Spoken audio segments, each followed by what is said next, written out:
मैं शुरुआत सबसे पहले उन तस्वीरों के साथ करना चाह रही हूं जो हमारे पास बहराइच से आई, और उन तस्वीरों में आज मुझे लगता है पूरा देश उन तस्वीरों को देख रहा है।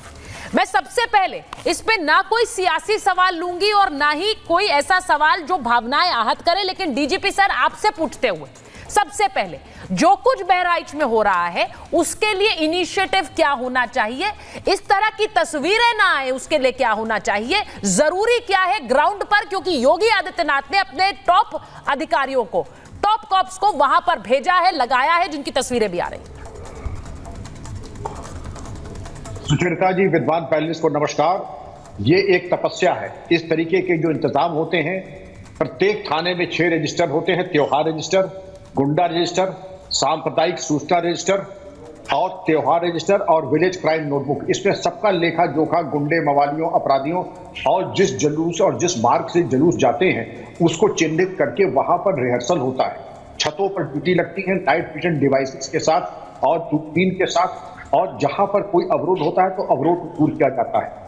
शांति समितियों का गठन होता है जहां मुस्लिम और हिंदू समाज के लोग साथ साथ चल करके इस जुलूस को आगे ले जाते हैं। जहां कोई समस्या आती है तो मुस्लिम लोग अपने जनता को समझा करके उनको अमन बनाए रखने के लिए उसकी अपील की जाती है।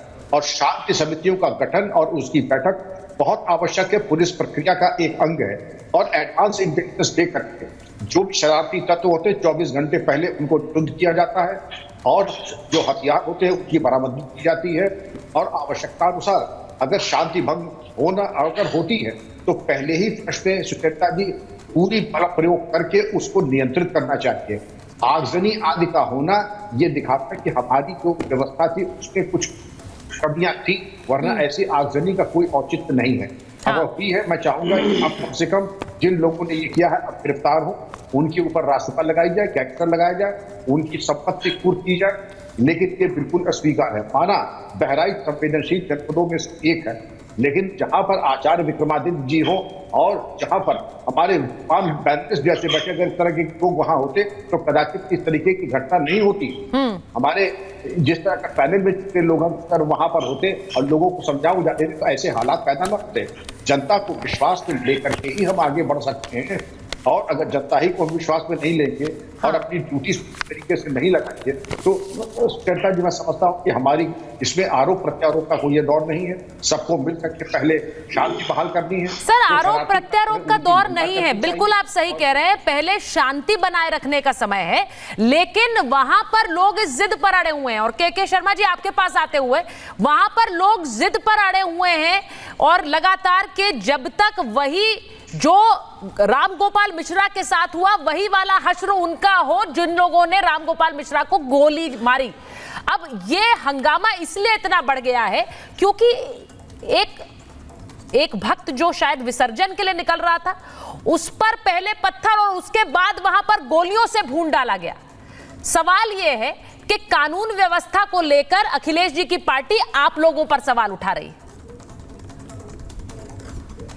देखिए, विपक्ष का तो काम है आरोप लगाना। आरोप लगाएंगे, समाजवादियों को क्या है, 4 जून के बाद थोड़ी सी इनके लोगों में जो तत्व है, इनके असामाजिक तत्व जिनके लिए जाने जाते ही समाजवादी पार्टी गुंडों और माफियाओं की पार्टी है, तो उनके कुछ तत्वों की मनमानीपन बढ़े हैं।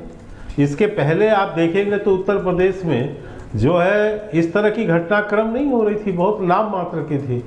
लेकिन एक बार इको हो रहा है, थोड़ा ठीक कर दीजिएगा। तो ये इन लोगों के मन बढ़े हैं, और इसलिए बढ़े हैं क्योंकि आप देखिए अपराधियों, समाजवादी पार्टी की प्रवृत्ति क्या रह गई है। अब जो अपराध वहाँ हो रहे हैं उसके बचाव में सीधे सीधे समाजवादी खड़े होते हैं। अभी 2 घटना वहाँ बलात्कार के हुए तो वहाँ समाजवादी खड़े हो गए, साहब इनका जाति देखिए, इनका धर्म देखिए, इनका DNA टेस्ट कराइए। वो लड़की रात को चली गई उनके यहाँ जी।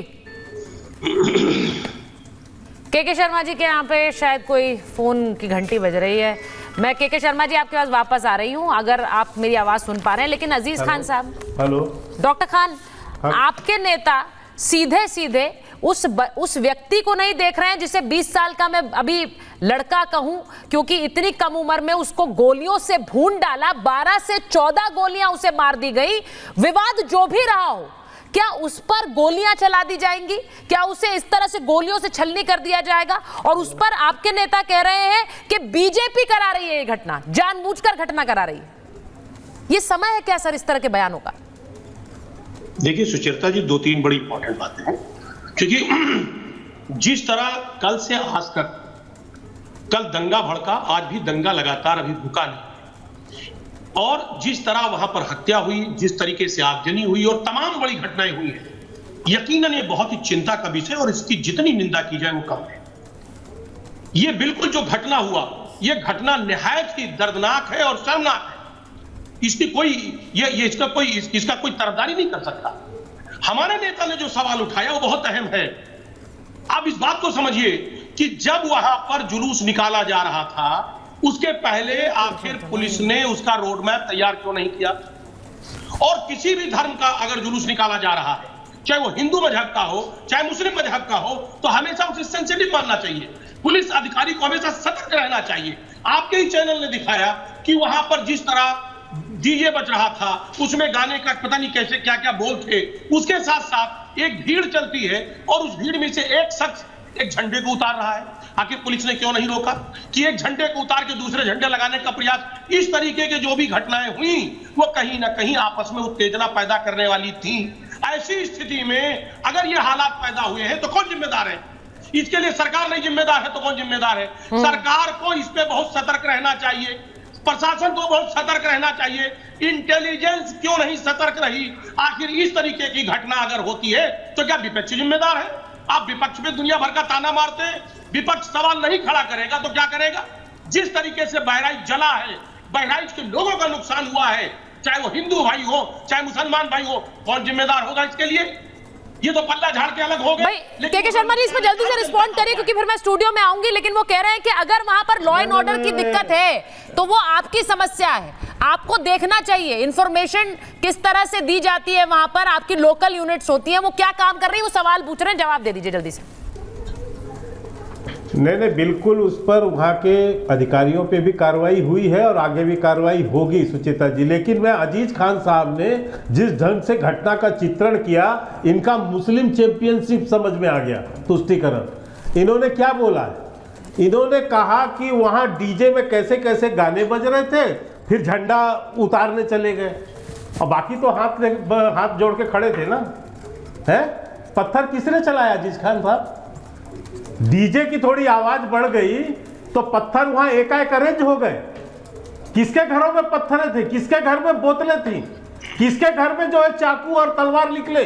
कहां से जो गंदू गोलियां मार दी गई? क्योंकि आपको मुस्लिम तुष्टीकरण की बात करनी है ना, आपको धर्म चाहिए, जाति चाहिए, यही आपका राजनीति रह गया है ना। इसलिए आप ये नहीं कह रहे हैं कि एक वर्ग विशेष जो है उसका मन आपने इस समय ऐसा बढ़ा के रखा है क्योंकि उन्हें पता है कि उनके पीछे आप जैसी गुंडों और बवालियों की पार्टी है जो इस तरह की हरकतों को अंजाम देती रही पिछले 5 वर्षों में। और उसका जो है, देखिए अब हो क्या रहा है, हो क्या